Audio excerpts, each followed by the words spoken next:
Tarih boyunca insanlık birçok salgın hastalık tehlikesiyle karşılaştı. Kimileri onlarca yıl süren bu salgınlarda milyonlarca insan hayatını kaybetti.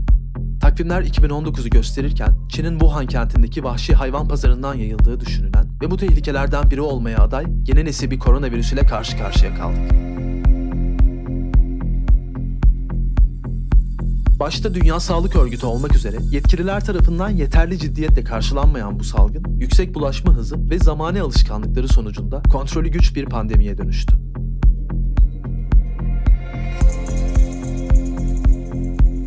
I'm shaking hands continuously. I was at a hospital the other night where I think there were actually a few coronavirus patients, and I shook hands with everybody. Pandemi ilanı ardından dünya hükümetleri salgının hızlı yayılımına karşı süratli kitlesel önlemler alma yoluna gittiler.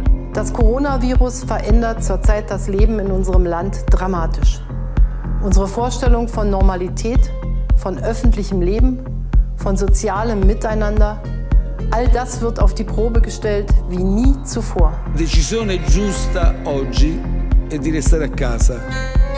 Bu ani önlemler toplumlar üzerinde çok yönlü bir baskı yarattı ve bu kez de otoriteleri normale dönüş adımları atmaya itti.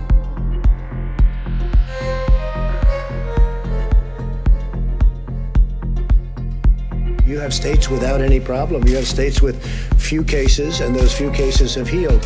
You have states with very little death, relatively speaking. As I said, one is too many, but you have states with very little, and frankly, they're at a point where they have almost nothing. What are the facts? John, the president is a serial liar. Salgının ciddiyetini görmekte zorlanan bu adımlar, bilimsel öngörüler nezdinde etkileri azımsanamayacak artçı dalgalar doğurabilir.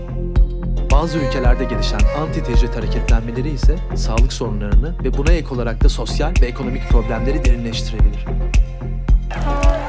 Vocês estão aqui porque acreditam no Brasil! Nós não queremos negociar nada!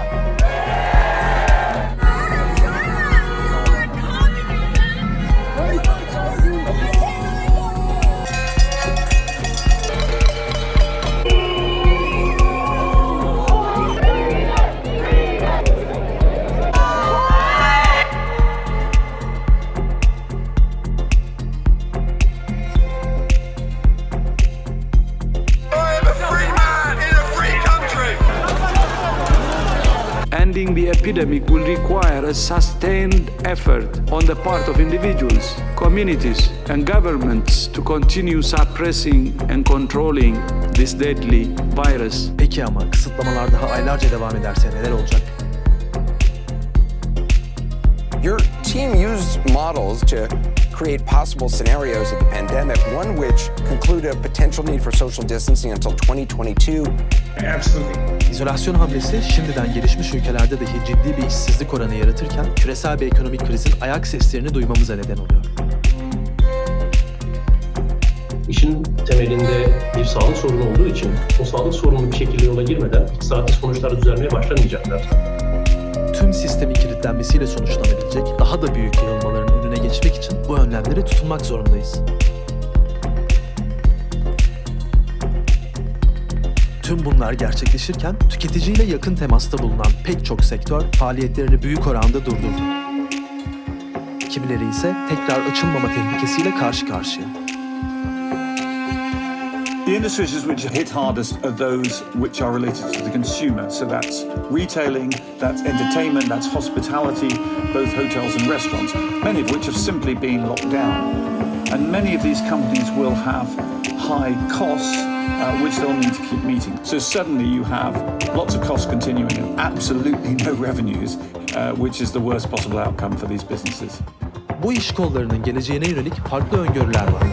Kimi sektörler için bu, umutları salgın tehlikesinin tamamen yok olduğu belirsiz bir zamana ertelemek. Kimileri içinse sosyal izolasyonun getirdiği uzaktan çalışma disiplinini uygun iş alanlarında kalıcı hale getirmek. Salgından yoğun olarak etkilenen ülkelerde bağışıklık belgesi ve korona yeterlilik dokümanı gibi konular tartışılıyor. This passport can be the equivalent of yellow fever or polio certificates that allow international travel to resume if countries recognize such a certificate. Akıllı teknolojiler üretebilen ve bunların topluma entegrasyonunu büyük oranda sağlayabilmiş Çin ve Güney Kore gibi ülkelerde ise dijital kimlikler temassız bir yeni çağ şekillendirmeye başlıyor. What have we learned? How do we improve? And how do we build back better? Because it's not about return to yesterday. There is no return to yesterday. It's about moving forward.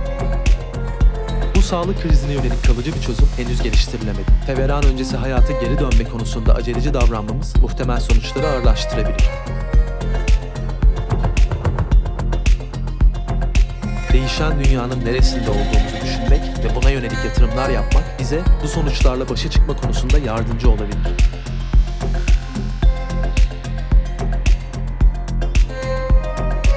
Söz konusu dünyanın sağlık sistemi olduğunda zincirdeki en zayıf halka kadar güçlüyüz.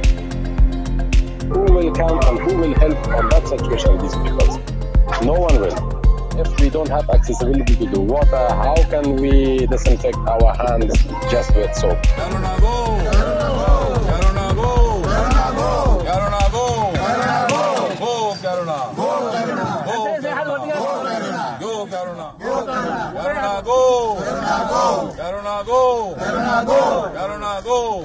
Go!